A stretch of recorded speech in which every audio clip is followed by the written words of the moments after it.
Assalamualaikum warahmatullahi wabarakatuh. Halo adik-adik, apa kabarnya? Kembali lagi bersama kakak mengenai materi sistem pencernaan pada manusia.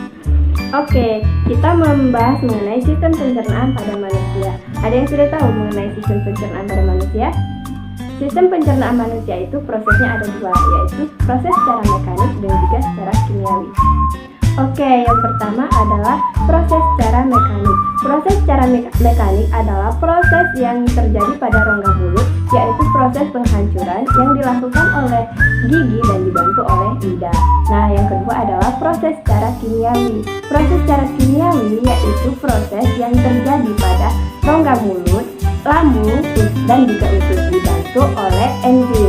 Nah, ada yang tahu mengenai enzim? Enzim itu adalah suatu zat yang membantu proses pencernaan. Oke, seperti yang kita ketahui, hari ini kita membahas mengenai sistem pencernaan pada manusia.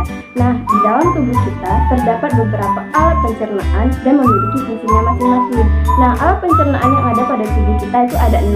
Nah, yang pertama mengenai rongga mulut, kerongkongan, lambung, usus besar, usus halus, dan yang terakhir adalah anus. Proses pencernaan makanan pertama kali itu di rongga mulut. Di rongga mulut, makanan itu dilumat, dikunyah, dan dihaluskan oleh gigi dan dibantu oleh lidah. Nah, di dalam rongga mulut itu terdapat juga enzim yang bernama enzim amilase.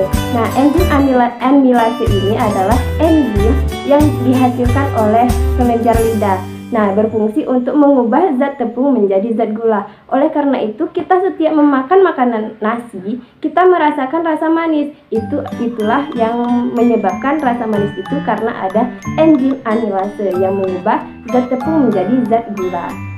Yang kedua itu kerongkongan. Nah, setelah dicerna oleh mulut, zat makanan itu akan masuk ke dalam kerongkongan dan didorong oleh otot kerongkongan. Nah, ke dalam lambung. Nah, di dalam lambung makanan dicerna secara kimiawi dan dibantu oleh enzim yang disebut dengan pepsin. Nah, pepsin ini mengubah protein menjadi pepton. Nah, di dalam lambung juga terdapat asam klorida. Nah, asam klorida ini yang menyebabkan lambung menjadi asam. Nah, asam klorida juga berperan untuk membunuh kuman dan penyakit dan mengaktifkan pepsin. Nah, setelah itu makanan bergerak secara perlahan ke usus halus. Usus halus ini adalah tempat penyerapan dan pencernaan nutrisi. Nah, usus halus ini terbagi menjadi 3. Yang pertama usus 12 jari, yang kedua usus kosong, dan yang ketiga adalah usus penyerapan. Nah, usus 12 jari adalah usus yang terjadi karena adanya penyerapan dengan bantuan getah sengret. Nah, yang kedua adalah usus kosong. Usus kosong ini terletak di antara usus 12 jari dan usus penyerapan. Nah, yang ketiga adalah usus penyerapan. Usus penyerapan ini adalah penyerapan sari-sari makanan dan makanan itu adalah makanan yang dicerna secara sempurna.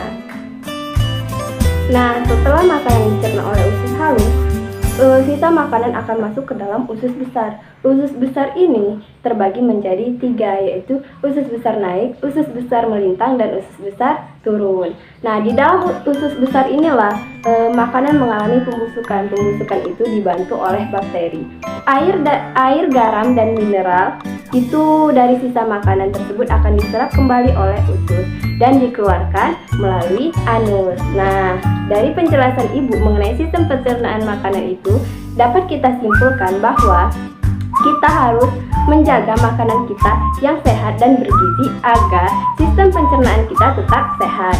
Nah, dari penjelasan ibu tersebut, apa ada yang ingin ditanyakan? Jika tidak ada, ibu akhiri dengan Assalamualaikum warahmatullahi wabarakatuh. Like, comment, and di subscribe.